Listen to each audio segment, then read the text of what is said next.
Hi everyone. आज मैं सुनाने जा रही हूँ आपको एक कहानी जिसका नाम है आधे पैसे पर कैसे गुजारा करें। किसी बुढ़िया के शादी के लायक एक बेटी थी। कामकाज के लिहाज से भी वह कोई छोटी नहीं थी, पर उसने कभी अपनी माँ का हाथ नहीं बटाया। वह घोर आलसी थी। वह सुबह देर तक खाट तोड़ती रहती थी। बुढ़िया मुंह अंधेरे ही उठ जाती और चौका, बासन, झाड़ू, बुहारी सब अकेले करती। हर सुबह वो बेटी को आवाज देती, भारो उठो, सूरज छप्पर तक चढ़ाया है। बेटी जवाब देती, सूरज छप्पर तक चढ़ आया है तो चढ़ने दो, मैं तो डोरे कंघे के बिना ही चोटी गूंद लूंगी और एक दमड़ी से ही गुजारा कर लूंगी। फिर वो बिस्तर छोड़ती, इधर उधर मटर गश्ती करती, खाती पीती, कपड़े बदलती और अपने बाल संवारती। हर रोज सुबह यही होता था। एक दिन वहां का राजकुमार बुढ़िया की झोपड़ी के पास से गुजरा। उसने बुढ़िया को कहते सुना, भारो उठो, सूरज छप्पर तक चढ़ाया है। उसने भारो का जवाब भी सुना, सूरज छप्पर तक चढ़ाया तो चढ़ने दो, मैं तो डोरे कंघे के बिना ही चोटी गूंद लूंगी और एक दमड़ी से ही गुजारा कर लूंगी। उसकी आखिरी बात का राजकुमार पर ऐसा असर हुआ कि उसने उससे शादी करने और उसकी परीक्षा करने का निश्चय कर लिया। देखें, यह तांबे की एक दमड़ी पर कैसे गुजारा करती है। वह जानता था कि गरीब लड़की से शादी करना आसान नहीं होगा, क्योंकि वो राजकुमार है। सो वह शाही अस्तबल के एक थान में जाकर लेट गया। राजकुमार कहीं नजर नहीं आया तो हर जगह उसकी तलाशी होने लगी। शाम को घोड़ों को खिलाने के लिए चने के बोरे लिए हुए कुछ दासियां अस्तबल में आई। राजकुमार ने देखा कि सारा चना वे खुद खा गई। घोड़ों के हिस्से में छिलके ही आए। राजकुमार आपे से बाहर हो गया। वो छुपने की जगह से बाहर आया, बोला, तो चना तुम खा जाती हो और घोड़ों को छिलके डालती हो, तभी तुम दिनों दिन मुटिया रही हो और मेरे घोड़े दुबले होते जा रहे हैं। दासियों ने उसकी बात जैसे सुनी ही नहीं। वे एक साथ चिल्लाई, तो आप यहाँ हैं? राजकुमार, आप यहाँ क्या कर रहे हैं? आपके लिए उन्होंने रियासत का चप्पा चप्पा छान मारा और आप यहाँ अस्तबल में छुपे बैठे हैं। राजकुमार ने उनकी खूब धुनाई की और धमकी दी कि अगर उन्होंने राजा को कुछ भी बताया तो वो उन्हें जान से मार देगा। पर शरारती लड़कियों ने उसकी धमकी पर बिल्कुल ध्यान नहीं दिया। वे ही ठीठी करती हुई भागी भागी राजा के पास गई और कहा, महाराज, आपको एक बात बताएं या दो? राजकुमार का कहीं पता नहीं चलने से राजा बहुत चिंतित था। उसने उन्हें झिड़क दिया, क्या फुजूल की बात करती हो? मैं राजकुमार के बारे में सोच सोच कर परेशान हो रहा हूँ और तुम्हें खाने और चिल्लाने के अलावा कोई काम ही नहीं। अन्नदाता, सुनिए तो, हम बहुत अच्छी खबर लाई हैं। राजा ने कहा, तुम एक बात कहो या दो, पर जो भी कहना है जल्दी कहो। दासियों ने बताया कि जब वे अस्तबल में घोड़ों को दाना पानी देने गई तो उन्होंने वहां राजकुमार को लेटे हुए देखा। राजा तुरंत अस्तबल में गया और राजकुमार से पूछा, क्या बात है बेटे? क्या किसी ने तुम्हारा दिल दुखाया है? अगर किसी ने तुम्हारे खिलाफ हाथ उठाया है तो मैं उसका हाथ काट दूंगा। अगर किसी ने तुम्हारे खिलाफ पैर उठाया है तो मैं उसके पैर काट दूंगा। अगर किसी ने तुम्हारी ओर बुरी नजर से देखा है तो मैं उसकी आंखें फोड़ दूंगा। मुझे बताओ क्या बात है? अगर तुम्हें कुछ चाहिए तो मैं तुम्हें ला कर दूंगा। राजकुमार ने कहा, ऐसी कोई बात नहीं है। ना तो किसी ने मेरे खिलाफ हाथ उठाया है, ना पैर, और ना ही किसी ने मुझे बुरी नजर से देखा है। मैं फलाना बुढ़िया की बेटी से शादी करना चाहता हूँ। बस इतनी सी बात, तुम्हारी इच्छा जरूर पूरी होगी। अब तो खुश? चलो चलकर खाना खा लो। राजकुमार अस्तबल छोड़कर राजा के साथ चला गया। वह फिर पहले की तरह सारे काम करने लगा। बुढ़िया को बुलाने से पहले राजा ने राजकुमार को समझाने का प्रयास किया कि वो इस बेमेल शादी से बाज जाए। आखिर वो राजकुमार है और एक दिन उसे देश का शासन संभालना है। भिखारन सरीखी लड़की से विवाह करना उसे शोभा नहीं देता। पर राजकुमार बहुत हठी था। उसने यहाँ तक कहा कि बुढ़िया की बेटी से उसकी शादी नहीं हुई तो वो जान दे देगा। और कोई चारा ना देखकर राजा ने आदमी भेजकर बुढ़िया को महल में बुलाया। बुढ़िया के होश उड़ गए। उससे ऐसी क्या गलती हो गई जो महाराज को उसे बुलवाना पड़ा। उसने बहुत सोचा, पर ऐसा कुछ याद नहीं आया। महाराज का आदेश है तो जाना तो पड़ेगा ही।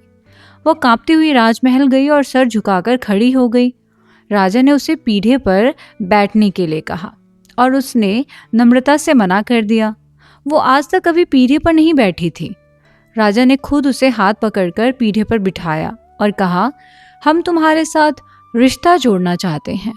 तुम्हें अपनी बेटी का विवाह राजकुमार से करना होगा। बुढ़िया अवाक रह गई। कुछ देर बाद जब वो बोलने लायक हुई तो उसने कहा, क्यों एक गरीब बुढ़िया से मजाक करते हैं न दादा? कहाँ आप और कहाँ हम? यह कैसे हो सकता है? राजा ने उसे बताया कि यह मजाक नहीं है। राजकुमार ने कहा कि वो उसकी बेटी भारो के अलावा दुनिया की किसी लड़की से शादी नहीं करेगा। बुढ़िया के कुछ पल्ले नहीं पड़ा। महाराज एक कंगाल विधवा की बेटी का हाथ कैसे मांग सकते हैं, और वह भी आलसी भारो? उसमें कुछ भी तो गुण नहीं है। बुढ़िया से हाँ ना कुछ कहते ना बना। वो चुपचाप घर आई और रजाई ओढ़कर खाट पर पड़ गई। भारो का माथा ठनका। उसकी माँ आज तक कभी दिन को नहीं सोई। वो माँ के पास गई और पूछा कि उसकी तबीयत तो ठीक है। बुढ़िया ने उसे कहा कि वह उसका माथा ना खाए, उसे अकेली छोड़ दे। पर भारो यह जानने के लिए पीछे ही पड़ गई कि बात क्या है। आखिर बुढ़िया को बताना पड़ा कि उसे महाराज ने बुलवाया और भारो का हाथ मांगा। वह बहुत परेशान है, समझ नहीं पड़ता कि क्या करे और क्या ना करे। यह जानकर भारो की खुशी तमाम सीमाओं को पार कर गई कि खुद राजकुमार उनसे ब्याह करना चाहते हैं। उसने माँ को उठाया और उससे कहा कि वह अधेर महाराज के पास जाकर हाँ कर दे। घबराई हुई अप्रतिभ बुढ़िया वापस राजा के पास गई और जैसा भारो ने कहा उससे कह दिया। राजा ने राजकुमार को खबर भिजवाई। राजकुमार की बाछी खिल गई। राजा ने शादी की शानदार तैयारियां की। अपने गरीब नातेदारों और पड़ोसियों की खातिरदारी के लिए जो बेचारी बुढ़िया से बन पड़ा उसने भी किया। गाजो बाजो के साथ विवाह संपन्न हुआ। 2-1 महीने बाद राजकुमार को भारो का कहा याद आया। मैं एक दमड़ी से गुजारा कर लूंगी। उसने तुरंत उसकी परख करने का तय किया। उसने पिता से कहा कि उसे एक जहाज बनवा दे। वह परदेश में व्यापार करना चाहता है। राजा ने कहा कि उसे कुछ करने की जरूरत नहीं है। वो बूढ़ा हो गया है और चाहता है कि राजकुमार जल्दी ही राजकाज संभाल ले। राजकुमार ने कहा कि कुछ महीनों के लिए तो उसे जाना ही होगा। राजा मान गया। जहाज बनाने का आदेश दे दिया गया। राजा के पास धन और आदमियों की क्या कमी। जिस जहाज के निर्माण में औरों को महीने लगते हैं, वह दिनों में बनकर तैयार हो गया। जहाज का मुखिया और मल्लाह भी चुन लिए गए। सफर के लिए काफी रसद की जरूरत थी, पर राजकुमार ने जहाज में थोड़ी ही रखवाई। उसने भारो से कहा कि समुद्र यात्रा में वह भी उसके साथ चले। भारो को बिल्कुल आभास नहीं था कि पति के मन में क्या पक रहा है। पति के साथ कहीं भी जाने और भला बुरा कुछ भी करने में ही उसकी खुशी थी। शुभ मुहूर्त में जहाज चल पड़ा। वे चलते रहे जब तक कि जहाज किसी दूर देश के तट पर नहीं पहुंच गया। लंगर डाल दिया गया। वे 2-1 दिन वहां रुके। जब रसद बिल्कुल खत्म हो गया तो राजकुमार ने भारो को जहाज पर अकेला छोड़ने की योजना बनाई। व्यापार के बहाने वो तट पर गया और मुखिया और मल्लाहों को भी अपने साथ ले गया। जहाज पर भारो अकेली रह गई। भारो की आंख बचाकर उसकी साड़ी के पल्लू में राजकुमार ने आधे पैसे का सिक्का बांध दिया था। उसका मोल 3 दमड़ी से अधिक नहीं था। राजकुमार, मुखिया और मल्लाह जमीन के रास्ते राजधानी लौट गए। उनके जाने की कुछ घड़ी बाद भारो को भूख लगी। वो जहाज की कुठार में गई, पर वहां उसे खाने को कुछ नहीं मिला। उसने पूरा जहाज छान मारा, पर कहीं कोई खाने की चीज नहीं मिली। पूरे दिन और पूरी रात उसे भूखा रहना पड़ा। अगले दिन वो सोच रही थी कि क्या करे और क्या ना करे कि उसे लगा साड़ी के पल्ले में कुछ बंधा है। गांठ खोलकर देखा तो उसे आधे पैसे का सिक्का मिला। वो सोचने लगी कि इसका वो क्या करे। तभी उसे एक बूढ़ा मछुआ दिखा जो मछलियां पकड़ते हुए जहाज के काफी पास आ गया था। भारो ने उसे आवाज दी, चाचा। मछुए को अचंभा हुआ कि जहाज पर से उसे कोई चाचा कहकर बुला रहा है। यह देखकर उसका आश्चर्य और भी बढ़ गया कि आवाज देने वाली औरत है। लगता है इतने बड़े जहाज पर वो अकेली है। वो जहाज के और करीब आ गया। भारो ने आधे पैसे का सिक्का उसकी तरफ उछाला और उससे आग्रह किया कि वो उसके लिए कुछ भुने हुए चने और चावल ले आए। बूढ़ा मछुआ उसे मना ना कर सका। वो तट पर गया और आधे पैसे के भुने हुए चने और चावल लाकर उसे दे दिए। जैसे ही मछुआ गया, भारो ने चने और चावल की पोटली खोली और मर भुक्खों की तरह सब खाने ही जा रही थी कि दुर्योग से पोटली उसके हाथ से छूटकर समुद्र में गिर गई। वो रोने रोने को हो आई। तभी उसने देखा कि सैकड़ों बड़ी बड़ी मछलियां आई और चावल और चने खाने लगी।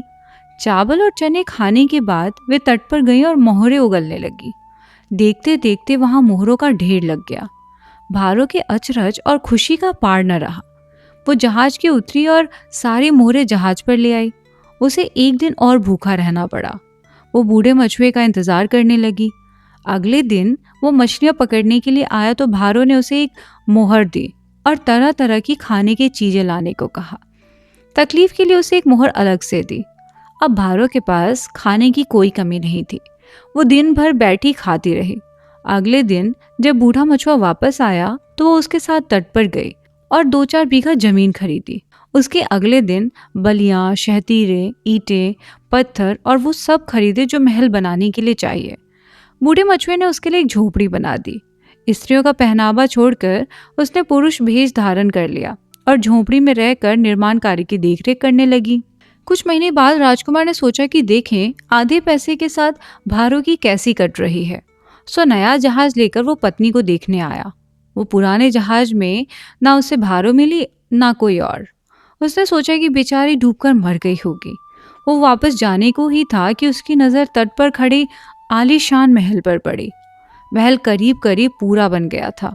उसकी उत्सुकता जागी। जहाज का लंगर डाल दिया गया। राजकुमार मजदूर के भेष में वहां गया और काम मांगा। बूढ़ा मछुआ सपरिवार वहीं रहता था और निर्माण कार्य की देखरेख में भारो का हाथ बटाता था। वो राजकुमार को भारो के पास ले गया। भारो मर्दाने कपड़ों में थी, सो राजकुमार उसे पहचान नहीं पाया, पर भारो ने उसे देखते ही पहचान लिया। हालांकि भारो ने यह जाहिर नहीं होने दिया। उसने पति से अजान आदमी की तरह बर्ताव किया और काम पर रख लिया। राजकुमार को भारी काम देने के लिए उसका मन नहीं माना, सो उसने उसे इमारत की देखभाल का जिम्मा सौंपा। भारो ने उसे अपने घर पर ही रखा। शाम को भारो ने नौकरों को आदेश दिया कि वे राजकुमार को उसके साथ ही खाना परोसे। राजकुमार ने माली के साथ बैठकर खाने से मना कर दिया। भारो ने आग्रहपूर्वक उसे पहले खाने को कहा। ना चाहते हुए भी राजकुमार को पहले खाना पड़ा। दयालु स्वामी के विचित्र व्यवहार से वो उलझन में पड़ गया। कुछ ही दिनों में महल बनकर तैयार हो गया। महल की सजावट और जरूरी असबाब खरीदने का काम भारो ने बूढ़े मछुए और राजकुमार को सौंपा। राजकुमार की रुचि बहुत परिष्कृत थी। उसने सर्वोत्तम साज सामान खरीदा। महल की खूबसूरती को 4 चांद लग गए। बाकी मजदूरों और कारीगरों को भारो ने विदा कर दिया, पर राजकुमार को उसने कुछ दिन और रुकने को कहा। एक दिन भारो ने अपने सबसे अच्छी साड़ी पहनी और बेशकीमती गहनों से अपना श्रृंगार किया। फिर उसने राजकुमार को अपने कक्ष में बुलाया। राजकुमार भीतर गया तो अपनी पत्नी को वहां देखकर स्तब्ध रह गया। मैं सपना तो नहीं देख रहा, क्या यह भारो ही है?